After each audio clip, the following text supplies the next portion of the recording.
조윤선께서는 정치개혁특위 간사잖아요. 예. 예, 정치개혁특위의 국힘 간사인데 이 지난 대선 때 여야 대선 후보들은 모두 정치개혁에 대한 공약을 내놓고 예. 어떻게 보면 국민들이 볼 때는 거의 모든 대선 후보들이 합의 비슷한 예. 이 공통의 거기에 대해서 동의하는 모습들을 봤는데 그런 점에서 이 삼선이 정개특위 간사는 잘 안 맞지 않습니까? 지금 예. 또 상임위원장도 맡고 계신데 예. 남다른 뜻이 좀 있을 것 같아요. 이 정개특위 간사를 맡은 데는 또 그동안 의정 활동을 통해서 계속 정치 개혁에 대해서 예. 일관된 어떤 의정 활동을 해왔고 예. 그런 측면에서 상당히 좀 궁금합니다. 예. 이번에 어떤 것을 만들어낼지. 예. 대선 과정에서 여야 후보들이 정치 개혁 말을 많이 했지만은 예. 정치 개혁이 필요하다는 당위론에 서로 합의한 거지 예. 구체적인 비전은 없었습니다. 제가 보기에.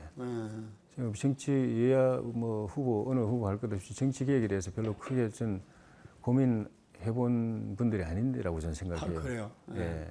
그리고 그 계획의 청사진도 별로 없지 않나 하는 생각이 들고 원론적 합의였다고 봅니다. 기껏 나온 게 이재명 후보의 뭐 기초의 뭐 다당제, 예.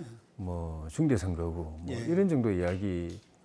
근데 그거는 저는 개혁이 아니라 개악이라고 보는 입장이기 때문에 그나마도 재선 때 우리 새누리당 보수혁신특별위원회에 특위위원으로서 당시에 정당개혁 소위원장을 맡아가지고 정당개혁을 중심으로 한 의회개혁 또 정치개혁의 청사진을 제가 만드는 적도 있습니다.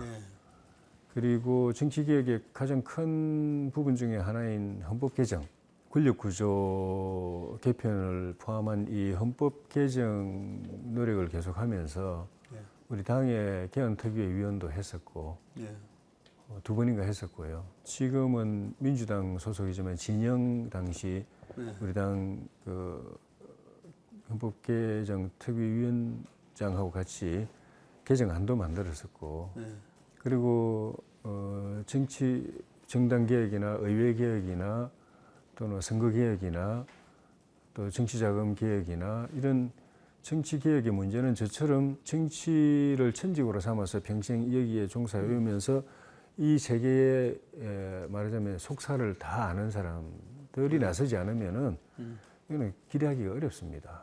그런 측면에서 사명감을 가지고 저는 정치 개혁 화두를 계속 좀 추구해왔고 이번에 정개특위도 보통은 이제 초선들이 들어오고 재선 정도가 이제 간사격으로 들어오고 그런 이제 특위인데도 3선이면서 이제 위원장까지 맡고 있으면서 이게 들어온 거는 제가 고민해왔던 정치개혁의 아젠다들을 이번 특위에서 논의하는 거는 기대를 안 하고 왜냐하면 정개특위 구성안이 본회의에서 의결될 때 그 이번 정개특위의 임무는 딱 한정되어 있었습니다. 헌법재판소에 의해서 헌법불합치 결정이 내려진 광역의원 선거에서 의원 정수하고 선거구 획정안을 이제 헌법에 합치하게 조정하는 거 하고 공직선거 출마 연령을 기존 25세에서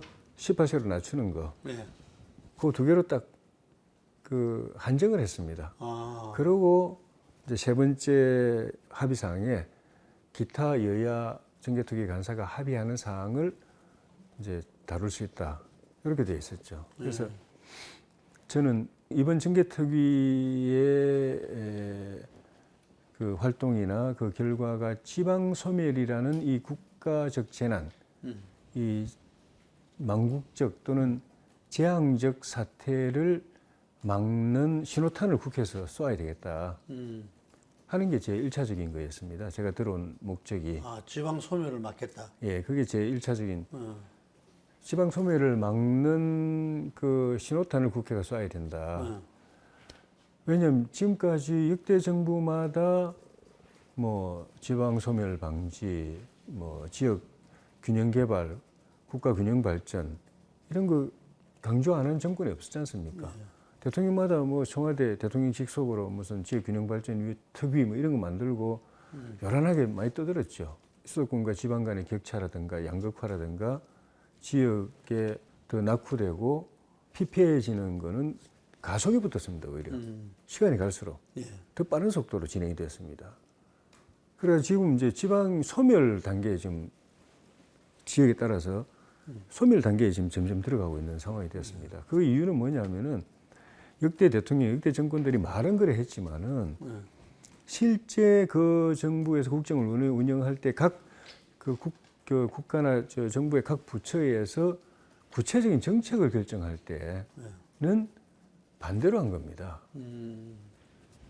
반대로 지방 소멸을 가속화하는 쪽으로 결정을 한 겁니다. 그건 뭐냐면은 인구를 기준으로 해서 모든 걸 결정하는 겁니다. 인구가 줄었으면 줄여, 문 닫아, 없애. 예산도 줄여, 문 닫아, 없애. 학교도 줄여, 문 닫아, 없애. 공무원 수 줄여, 문 닫아, 없애. 교사 줄여, 문 닫아, 없애. 공공기관 철수해, 폐쇄해. 사람이 없는데, 사람이 줄어들었는데 다 그런 식으로 했습니다. 모든 예외가 거의 없어요. 기재부든 뭐 교육부든 뭐 일선의 교육청이든 뭐 산업부든 그러니까 말은 그렇게 해놓고 실제 정책 결정이나 집행은 대통령들이 노터치 뭐 각자 자기 그 기관과 부서의 자체 논리가 있거든요. 그 논리는 딱 하나입니다. 인구가 적으면 줄어들면 줄여, 없애, 문 닫아, 빼, 철수해 이겁니다. 그 결과가 예를 들면 우리 지역 같은 경우에 지역구 어느 한 군에는 병원이 산부인과 없습니다. 소아과 없습니다. 안과가 없던가 하여튼 4개 필수 의료기관이 없어요. 애가 막 아프다든지 산모가 진통이 오면은 막 대도시로 그냥 막 차를 앰뷸런스 타고 달려야 됩니다. 한전이 인구 적다고 지사를 폐쇄하려고 해요. 그래서 제가 그 사장님하고 전화로 정말 애끓는 피를 토하는 심정으로 이 호소를 하니까 공감을 해서 그 지역을 봐줘서가 아니라 정말 이렇게 하면 우리 한전은 경영 합리화의 그런 그 필요성 때문에 이렇게 추진했는데 그래 하면 정말 의원님 말씀 듣고 보니까 우리도 이렇게 하고 교육청도 저렇게 하고 한전도 이렇게 하고 한전이 떠나가면 농업도 떠나가게 됩니다. 농어촌공사도 지사가 있는데 떠나가게 됩니다. 시간의 문제일 뿐이지 조만간 다 떠납니다. 그런 곳에 주민이 살 수가 있습니까? 학교도 그 먼 곳에 다 통폐합돼가지고 먼 곳에 다녀야 되고 정주의 여건을 다 그냥 무너뜨리지 않습니까? 그 말을 듣고 그 사장님이 우리 입장에서는 그렇게 해야 되지만 국가 전체 생각해 보니까 이건 간단한 일이 아니네요. 일단 스톱을 하겠습니다라고 이야기했습니다.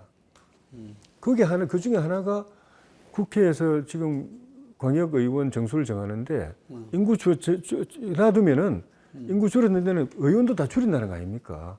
지금 한 군에 2명에서 1명으로 줄어드는 데가 있는데 더 줄인다는 거고 나중에는 군 자체에 도의원이 없는 군이 곧 나옵니다. 이거는 끔찍한 상황인데도 아무도 고민도 안 하고 걱정도 안 하고 그냥 단순하게 뭐 인구 줄었으니까 도의원 줄여야겠지. 우리는 정개특위는 그것만 뭐 뒤처리만 해주면 되는 거지 이런 거라서 제가 들어와 가지고 우리 여당 간사, 민주당 간사하고 우리 소위원들, 우리 특위위원들한테 다 이런 문제 제기를 한 겁니다. 이런 심각한 문제가 있는데 단순히 그냥 헌법재판소 결정에만 맞춰 가지고 다 줄이는 것으로 가느냐? 우리는 그건 뭐 간단하지 뭐 일할 것도 별로 없고 근데 그래 되면 지방 어떻게 되겠냐? 병원이 떠나가고 기업이 떠나가고 학교가 문 닫고 공공기관들 다 떠나가고 하는데 도의원도 없앤다. 조금 국회의원도 없어질 겁니다. 그 지역은. 정치적 대표자도 없어지는 거예요. 이거 방치할 겁니까? 라고 호소를 해서 그게 이제 다 공감이 됐습니다. 그래서 줄여야 될 건데 안 줄이고 이번에 이미 이제 다 국회 본회의 통과돼가지고 지금 이제 지방선거 진행되고 있는데 제가 호소한 그게 다 공감이 이루어져서 줄이게 돼 있던 걸 안 줄였습니다. 기왕에 줄인데도 다시 복원하자라고 이제 요청을 했는데 그거는 이제 정치적인 이제 뭐 협상의 과정에서 그까지는 관철이 안 됐고 그것 때문에 들어왔는데 국회부터가 모든 정부기관, 국가기관들이 또는 기업들이 인구 없으면은 다 없애 줄여 하소 지방 소멸을 가속화하는 선택을 할 때 국회부터가 스톱 여기서 스톱 더 이상 그렇게 가면은 나라 망해 그래서 줄였지만 지켜주자. 지켜줘야 거기서 그게 그루트가 돼가지고 다시 살아날 수가 있다, 지방이. 그 선언을 했다는데 저는 의미가 크다고 봅니다. 예외를 만들었다는 게. 앞으로 다른 기관들도 인구 줄였다고 다 줄이는 게 아니라 거꾸로 살릴 방안을 생각해 봐야 보는 쪽으로 저는 신호를 줬다고 봅니다, 국회가. 그 관점에서는 보도가 잘 안 된 것 같아요. 예. 지금 말한 그런 관점. 지금 다른 예를 들면 뭐 기초의원 중대선거구 도의원 많이 이것 때문에 그게 묻혀가지고. 그러니까 시범 지역을 예. 몇 군데에서 한다. 예. 그것만 관심 있지 사람들이 이 지방 소멸의 화두에 대해서는 관심들이 적어요. 아이고 큰일 났네 이게 한 탄식만 하지 지방이 소멸하네 망하네 그러면 대한민국 지속 가능한 나라가 안 되는데 지방이 없는 나라가 어디 있냐. 근데 지금 다 소멸되고 있는데 이렇게 탄식만 하지 그걸 어떻게 그걸 중단시키고 어떻게 다시 또 역전시킬 것인가. 그래서 지방을 어떻게 살릴 것인가. 이 고민에 아직 가는 건 별로 없는 것 같아요. 다 문제다라고만 이야기하고 있고 돌아서서는 행동은 말씀드린 대로 그걸 또 가속화시키는 쪽으로 행동하고. 지난 대선 경선에 그 유독 김두관 의원이 예. 지방 이야기를 많이 했어요. 예. 많이 했는데 관심들이 없더라고. 예. 근데 정말 지방 소멸론 이게 금방 말한 대로 지속 가능한 대한민국을 위해서 필수적인데 예.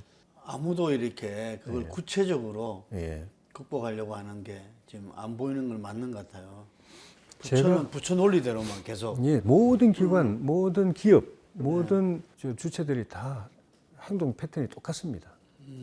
그게 뭐 정부 부처든 정부 산하기관이든 공기업이든 사기업이든 뭐 병원이든 학교든 다 똑같아요. 그러니까 그 일시적으로 이렇게 막 지방 소멸이 급속하게 지금 진행되는 이유가 힘이 그런 식으로 쏠리기 때문에 그런 거예요. 그러니까 이거는 여야가 없는 거 아니겠습니까? 예. 그래서 제가 2008년에 처음 초선으로 국회에 들어왔을 때 본회의장에서 본회의 대정부 질문할 때 이야기를 제가 처음 꺼냈습니다. 예를 들면서 우리 시골에 우리 어머니 계신데 집 주위에 반이 폐가다. 우리 어머니 돌아가시면 우리 집도 폐가가 된다. 그러니까 산천 초목은 다 그대로인데 사람 그림자가 점점 없어져 간다. 고양이 개들만 어르슬렁거리는 상황이 지금 가고 있다. 내가 어릴 때 초등학교 때 우리 지역에 초등학교가 4개인가 5개인가 있었고 학생 수가 한 3,000명이었는데 지금 1개만 남고 다 폐교됐고 150명이다.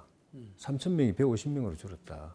등등 해서 예를 들면서 지방 소멸이 이렇게 되면 지방이 소멸하고 있다. 지방 소멸이라는 용어를 제가 제 기억에는 대한민국에서 처음 쓴 것 같아요. 아무도 근데 주목하지 않았습니다. 그러고 나서 몇 년 전에 일본에서 지방 소멸이라는 단어가 툭 튀어나왔어요. 그게 우리나라로 건너온 겁니다.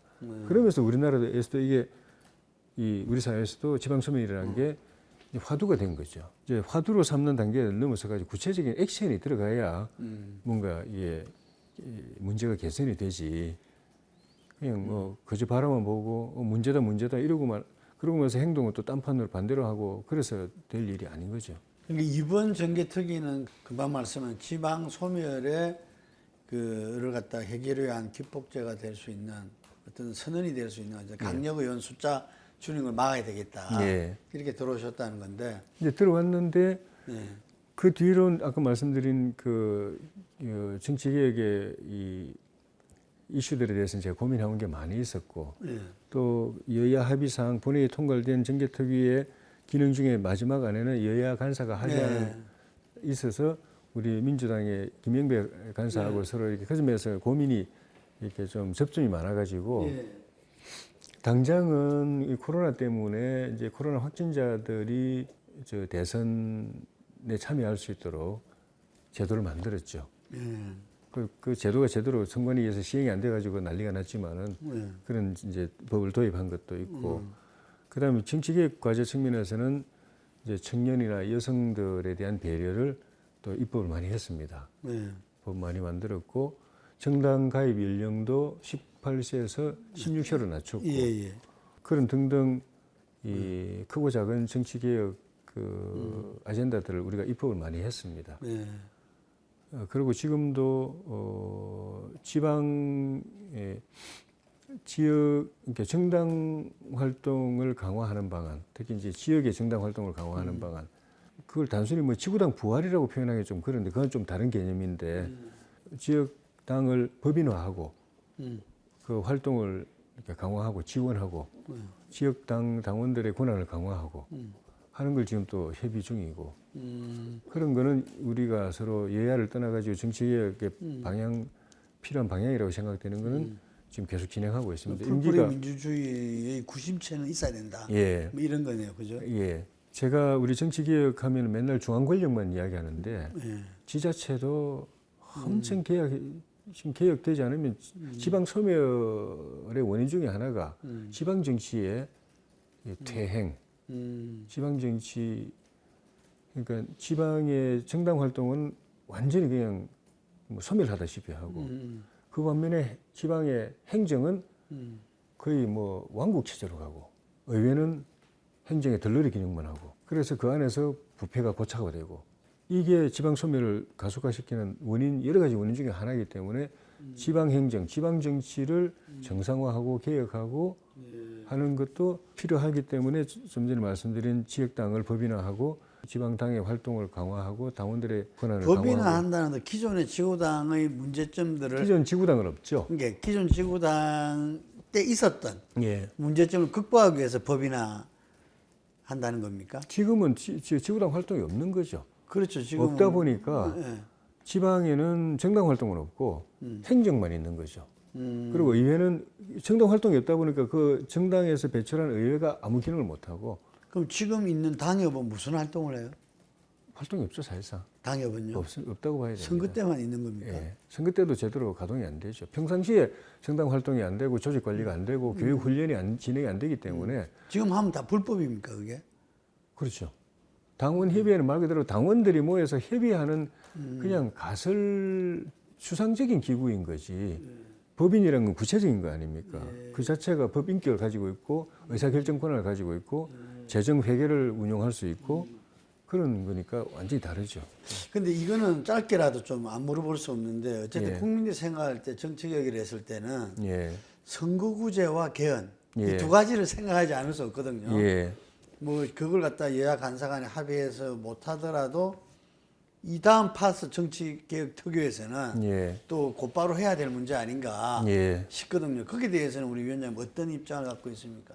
우리 간사끼리 생각하는 거는 할 수 있으면 정개특위 기한을 연장하든지 어차피 2024년 내 21대 총선 앞두고 또 정개특위 다시 구성이 되거든요. 그렇죠. 선거구 획정에 이런 것 때문에 그때 임시로 구성하는 것보다 그거는 지금 말 그대로 선거구 획정이란 단일한 그 실무를 처리하기 위해서 구성되는 거고 그거보다는 중장기적인 정치 개혁의 이 논의를 계속 해나가야 된다라는 측면에서 우리 특위를 임기를 그 활동 기간을 그때까지 연장하든지 그러면 새로 만들 필요 없죠 그때 가서 아니면은 이걸 종료하고 새로 만들더라도 조만간 빨리 만들어 가지고 선거 닥쳐서 만들지 말고 그래서 선거구 획정이라는 그 기술적인 실무적인 걸 넘어서 가지고 정치 개혁의 큰 흐름을 잡아가자라는 그런 공감대가 있는데 그 중에 하나가 이제 개헌인 거고 개헌도 논의를 시작하자. 그 개헌 논의라는 게 맨날 무슨 개헌 특위 만들고 뭐 이래가지고 거창하게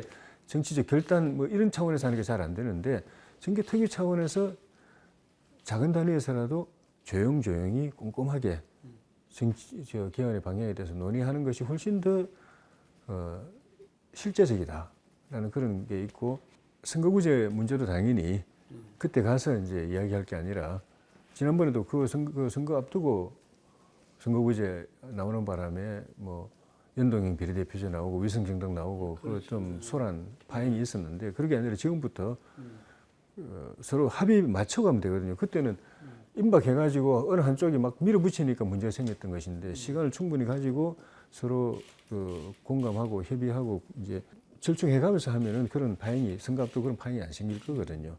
근데 이제 다당제, 양당제 이런 문제는 저는 개인적으로는 이게 다당제 도입의 근거로 삼는 양당끼리 너무 싸운다. 다당제를 만들면 그런 싸우는 정치가 좀 완화될 거다라고 하는 것도 다당제 도입의 근거로 제시되는 이유 중에 하나더라고요. 그거는 아니라고 봅니다. 싸우는 사람들이 문제지 제도가 문제가 아니어서 양당이 싸우면은 둘이 싸우지만 다당 그 싸우는 체질을 못 바꾸면 다당이 있으면 여러 명이 싸우는 그 차이밖에 없고 여러 명이 싸우는 게 훨씬 더 시끄럽고 더티할 수도 있죠. 그래서 양당제가 하면은 극한 대립으로 맨날 싸우고 다당제를 하면은 안 싸운다라는 그 논리는 저는 뭐 동의할 수가 없고 싸우는 것보다는 양당제였을 때는 예. 기득권을 서로 예. 이 기득권 양기득권 정당이 될 수밖에 없다는 거잖아요. 나머지는 아예 이 경쟁에서 예. 이 선거에서 그 이기기가 뭐 정말 어렵게 돼버리니까. 그게 이제 이렇게 해결돼야 될 요소가 중에 하나가 다당제를 했을 때 그러면은 양당의 주류 정당 양당의 어느 쪽에도 속하지 않은 캐스팅 보트 당이 여러 개가 나와야 됩니다. 예. 제3당, 제4당, 제5당, 제6당이 캐스팅 보트 자기 분명한 자기 칼라를 가지고 여야로 분류되지 않고 예. 캐스팅 보트 역할을 하는 자기 색깔을 이제 주장 분명하게 하면서도 저 중재 역할도 할 수 있고 절충 타협 역할도 할 수 있고 싸움을 이렇게 막는 역할도 할 수 있기 때문에 그 정당들은 여야 또는 보수 진보 정당의 들러리 정당이 되면 다당제라는 게 의미가 없습니다. 안 된다는 거죠. 이중대 보수 정당의 이중대, 뭐 흔히 말하는 진보 정당의 이중대, 여당의 이중대, 야당의 이중대 지금은 그런 구조거든요. 지금 진보 저기 정의당이 있지만은 제3당이 아니지 않습니까? 범여권, 범민주당이잖아요. 그럼 그거는 제도를 바꾼다고 될 수 그건 있는 다당이 게 아닙니다. 이거는 그냥 뭐 여야로 딱 나눠져 있는 거지. 우리 언론사가 출입 기자 그거 할 때도 원래는 지금 법적으로는 정의당이 야당으로 돼 있는데 여당 아닙니까? 예. 그러니까 언론사에서 출입 기자 배정할 때도 야당이면은 그 야당 출입 기자가 우리 당도 커버하고 정의당도 커버해야 되는데 민주당하고 정의당 커버하게 돼 있잖아요. 그렇습니다. 예. 말이 거꾸로거든요. 그러니까 이 과정에서 저런 민영배 편법, 민영배 탈당 편법 이런 게 발생하는 이유가 민주당인데 형식상으로는 탈당하면 야당으로 분류가 되니까 야당목 가져가기 위해서 그런 거잖아요. 네. 이런 코미디가 어디 있습니까? 대한민국 정치가 코미디라는 걸 보여주는 게 민영배가 이렇게 민영배 의원이 뭐 이렇게 위장 탈당했다는 것도 코미디지만은 탈당하면 야당이 돼가지고 우리 당 몫을 가져간다는 거. 이런 국회법이 완전히 희화가 된 거거든요. 행위화가 된 거잖아요. 이런 정치가 버젓이 지금 생존하는 이게 사실은 정말 코미디죠. 나쁘거로운 일이고. 근데 현실은 그렇잖아요. 정의당은 야당으로 돼 있는데 실제로는 여당인 거고. 이런데 다당제에 무슨 의미가 있습니까? 보수 정당도 마찬가지입니다.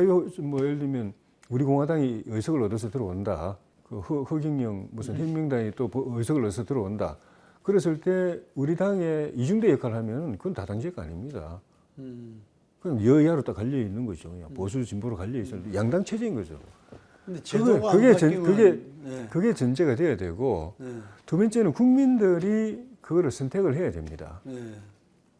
국민들이 그냥 여야로만 보고 보수 진보로만 보고 이쪽은 이쪽 편, 저쪽은 저쪽 편 이렇게 보고 정치 선택을 하는 이 국민들의 정치 의식 자체가 이게 다양화되고 다변화되지 않으면은 결국은 표를 찍어도 양당 중심으로 표 찍게 돼 있고 나머지는 미미한 한석, 두석, 다섯석, 뭐 10석 다당제를 도입한다고 하더라도 한쪽으로 몰아주는 왜냐하면 지금도 그 지방선거 같은 경우에 2명, 3명 뽑는데도 유권자들은 한쪽으로 다 몰아줘 버리잖아요. 다양한 선택 안 하잖아요. 1, 2, 3번인데도 그 당 다 줘버리잖아요. 가나다번을. 그 선택 패턴이 또 안 바뀌면은 다당제가 또 되게 어렵고. 제도적으로 바꾸더라도 의미가 없다. 정당 자체도 자기 정체성을 분명히 해야 되고 이중대, 삼중대가 아닌 독자 정당으로서 또 캐스팅보트로서 자기만의 색깔을 분명히 하고 또 정치적으로 갈릴 때는 캐스팅보트 역할을 분명히 해주는 그 자기 정체성을 다당적 자기 정체성을 확실히 해야 되고 그걸 선택하는 국민들도 그런 마인드를 가지고 선택을 해줘야 이게 다당제가 되지 제도를 바꾼다고 해서 다당제 되는 게 아니고 다당제 억지로 해서 들어와도 뭐 한 지역구에서 뭐 3명, 4명 뽑아가지고 들어와도 그 의식 구조가 안 바뀌면 행동 패턴에서 또 양당으로 쫙 갈려서 또 행동을 또 그래 해버립니다. 그래서 어떻게 보면 정의당이 다당제를 주장할 게 아니라 다당제가 필요하다는 걸 입증을 해줬어야 될 책임 있는 당이었는데 오히려 다당제가 의미 없다는 걸 보여주는 셈이잖아요. 그것 때문에 망했죠. 예. 예. 말이 다당제 실제로는 어느 한편에 서가지고 이중대 역할을 하면 그 다당제가 만들어줘봐야 필요 없다. 제3당이라고 만들어줬는데 하는 역할이 행동이 그거였으니까 진짜 정의당이 시시비비를 제대로 가리고 자기만의 독자적인 민주당하고도 다른 독자적인 색깔을 분명히 드러내고 국민의 편에 서가지고 딱 정확하게 이 개성보트 역할을 해줬으면 저런 당의 존재가 정말 중요하네, 필요하네, 힘 실어줘야 되겠다. 또 그런 생각이 더 있으면 좋겠다 하고 국민들이 평가했을 텐데 아니잖아요. 이전에 국민의당 이전에 예. 그 20대 국회입니까? 예. 그때는 어떻게 평가하십니까? 그거는 지금 말씀드린 이런 정치적 노선 컬러의 다양성의 문제가 아니고 대표성의 다양성의 문제가 아니고 아주 어떻게 보면 이례적으로 단발적으로 호남 민심이 문재인 심판하는 문재인 혼내주는 그것도 일시적으로 혼내주는 영구히 혼내주는 게 아니라 한번 혼내줘가지고 다시 쓰려면은 쟤를 이번에 한번 좀 혼쭐을 내줘야 돼 라는 혼쭐 내주는 도구로 국민의당을 안철수당을 썼을 뿐이죠. 그 이상이 아니다. 예, 그러니까 이제 문재인 정신 차려가지고 호남이 올 배팅했잖아요. 예. 그다음에 그러니까 완전히 밀어줘 버렸잖아요. 그러니까 지금 우리가 다당제 어떻게 보면 호남이 더 민주당에 애착이 많다는 거, 심지어 국민의당이라는 지렛대를 이용해서까지도 호남을 어떻게든 정신 차리게 해서 나중에 밀어주려고 하는 그 결과론적으로 나타나는 거는 그런 그 포석이었다고 드러나기 때문에 역설적으로 보면 그만큼 민주당에 대해서 애정이 더 많은 거죠. 혼내줘서라도 하여튼 이 당을 끌고 가겠다는 그런 이 측면이 보이기 때문에. 그래서 이게 닭이 먼저냐 계란이 먼저냐 문제가 될 수 있는데 예. 하여간 지금 현재 우리 위원장이 볼 때는 이 다당제가 될 만한 정치 문화와 예. 정치 세력의 어떤 그 형성이 예. 아직 안 돼 있기 때문에 예. 제도가 들어와도 그 기능을 못 할 것이다. 지금 그 다당제 싹을 국민들이 보려면은 여야 정당 안에서 벌써 분화가 있어야 됩니다. 분명한 색깔의 차이가 있어야 되고 실제로 색깔 차이가 있거든요. 민주당 안에도 저분은 우리 당으로 왔을 분인데 하는데 간 분들도 실제로 우리 당에 놓고 했다가 안 돼서 저쪽 가신 분들도 많이 있고 우리 당도 거꾸로 문제가 투쟁하고 했던 그 출신들이 많이 있고 그럼 여기서 안에서도 벌써 다른 컬러를 분명히 보여주고 당 내에서도 다른 컬러, 당이 꼭 달라야 다른 컬러가 아니라 당 안에서도 자기 컬러와 정체성이 다르면 그 표현을 해줘야 되는데 하나의 단일 색깔로 다 가버리잖아요. 그렇죠. 그러니까 사실 다당제가 되려면은 정계 개편이 자연스럽게 먼저 일어나야 될 수도 있는 거죠. 다당계 토양이 정말 제대로 무르익었다고 한다면은 그 전 단계에서 정계 개편이 먼저 일어날 수도 있다고 봅니다.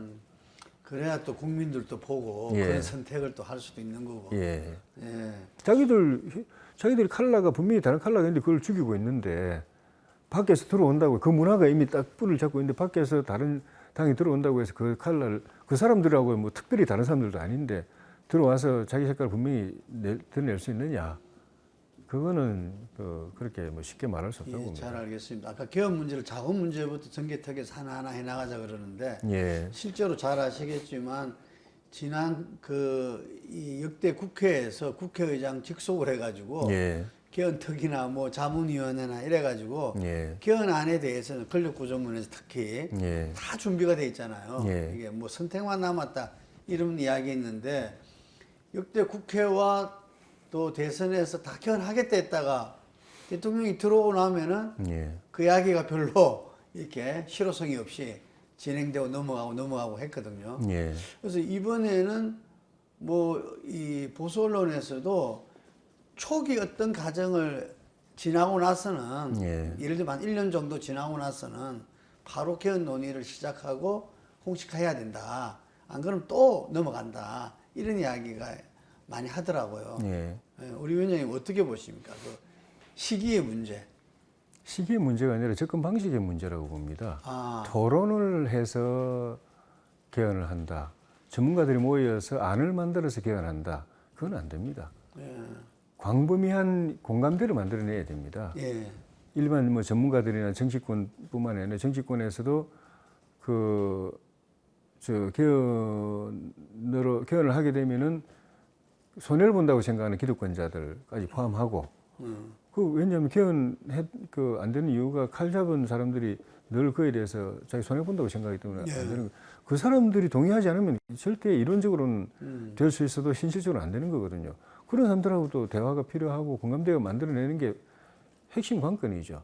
그리고 일반 국민들 속에서도 마찬가지고 여지역, 야지역에도 마찬가지고 그런 그 컨센서스, 공감대 확보, 지역적으로 정당의 차이에 따라서 또는 기득권과 또 아닌 사람들 또 이 일로 인해서 이익 보는 사람, 손해 보는 사람들 다 막내해가지고 공감대를 형성하는 게 우선적이고 실제로 필요한 작업이지. 지금 우리가 개헌이 안 됐던 이유가 그런 과정 다 생략하고 칼자루 진 사람 땀만 먹고 있는데 그 사람하고는 아무 대화도 안 하고 그냥 뭐 전문가들이 앉아가지고 뭐 토론 몇 번 하고 뭐 이게 만드는 거 사실 어렵지 않습니다. 헌법 만드는 거 전문가들한테 앉혀주면은 며칠 안에도 만들어냅니다. 그렇게 해서 개헌이 되는 게 아니죠. 다 그런 방식으로 접근했기 때문에 안만 번듯하게 나와 있지 동력이 없는 거죠. 그 방식도 굉장히 지난한 과정이겠는데요. 그러니까 시간이 많이 필요하고 노력이 많이 필요하죠. 그 과정을 생략하고 쉽게 하려고 하니까 절대 안 되는 거죠. 한 1년이면 될까요? 그 밑바닥에서도 그런 과정을 수고를 계속 축적하면은 1년도 저는 가능하다고 봅니다. 과연 그 방향으로 아까 말한 접근 방식이 중요하다고 했는데 예. 그 방향으로 이렇게 지금까지 한 번도 간 적이 없는 것 같아요. 예. 지금 지방선거 뭐 대선 2라운드다 이런 말도 있고 그렇거든요. 예. 우리 위원장님 대선 지방선거 어떻게 전망하십니까? 대선 끝난 초기에는 좀 낙관적으로 생각했는데 낙관적으로 생각한 근거는 정권교체의 민심이 그대로 간다라는 걸 전제로 했었고 그 과정에서 인수위도 원만하게 잘 또 진행되고 또 청문회, 인사청문회 같은 거 통해서도 뭐 큰 악재 없고 등등 그런 선결 조건들이 잘 되는 걸 전제로 해서 정권교체 민심도 그대로 6.1 지방선거 때까지도 큰 변화 없이 이어지고 그럴 때 결과가 우리에게 상당히 좀 낙관적일 거다라고 기대했는데 그 전제 조건들이 지금 굉장히 많이 흔들리고 있어서 지금은 굉장히 대선 직후에 제가 전망했던 거에 비하면은 상황이 많이 나빠졌고 이런 상황이면은 굉장히 어려운 선거를 치르고 승리를 낙관하기가 어렵다. 근데 출범 한 달도 안 됐는데 만약에 지방선거가 인수위에서도 그런 이야기를 하던데 어쨌든 지방선거가 결과가 이 압승이지 않으면은 이 윤 정부의 초기에 상당히 어려움을 겪을 것이다. 이런 예측들이 나오더라고요. 그렇죠. 일단 민심의 동력을 못 얻는 거고 또 실제적으로는 지방을 장악하고 있는 민주당, 지방 권력을 장악하고 계속 장악하고 있으면은 이 중앙 권력의 이 정책이 제대로 먹히는데 한계가 있죠. 실행되는데 한계가 있죠.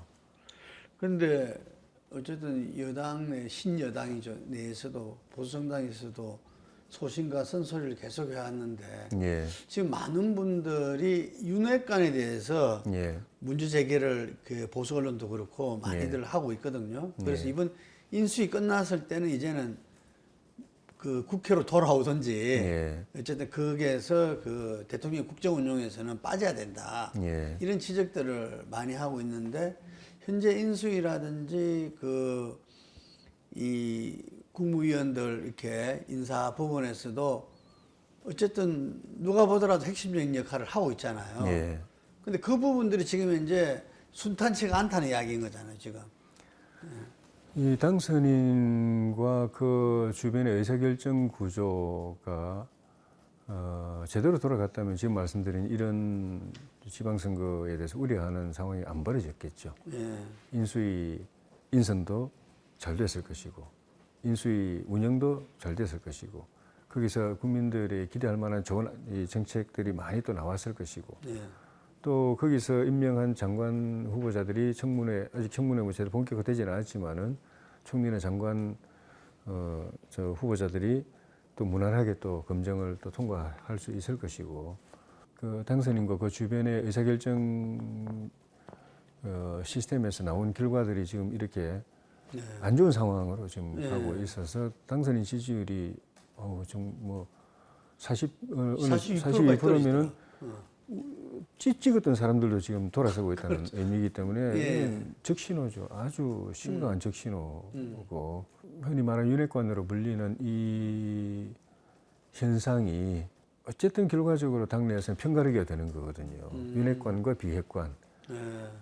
또 뭐 친윤과 비윤 또는 반윤 이렇게 갈라지는 이 매개가 되기 때문에 본인들이 설령 그 의사결정 과정에서 좋은 역할을 한다고 하더라도 좋은 역할을 해서 좋은 결과가 나온다고 하더라도 이렇게 그룹핑화되고 어떤 이름을 가지고 그룹핑화되고 그 그룹과 아닌 그룹 간에 이렇게 선이 그어지고 하는 것 자체는 정치적으로 절대 좋은 현상이 아니죠. 그래서 그거는 뭐 누가 뭐 이렇게 해체해라 뭐 사퇴해라 이럴 수 있는 것도 아니고 왜냐하면 정치적인 거지 뭐 그게 무슨 보직이 아니기 때문에 그럴 수는 없지만 자연스럽게 그거는 뭐 해소가 될 수도 있다고 봅니다. 예. 2016년도 위에 끝모를 추락을 했던 보수 정당이 예. 당명도 많이 바뀌었잖아요. 근데 예. 어쨌든 5년 만에 정권 교체 예. 성공했습니다. 예. 이게 그랬을 때 지금 흔히 말하는 신여당 예. 국회 권력에서는 정말 170석 이상을 갖고 있는 예. 신야당과 맞서야 되는데 예. 이번에 원내대표도 출마도 하셨잖아요. 예. 국회 전략이 상당히 중요할 것 같아요. 예. 예, 지금 전국 운영에 있어서 예. 어떻게 해야 된다고 보십니까? 지금 신여당은. 마인드 자체를 바로 해야죠. 그냥 겉으로만 뭐 통합 또는 국정의 뭐 동반자 네. 이렇게 말하는 건 별 효과가 없고 야당을.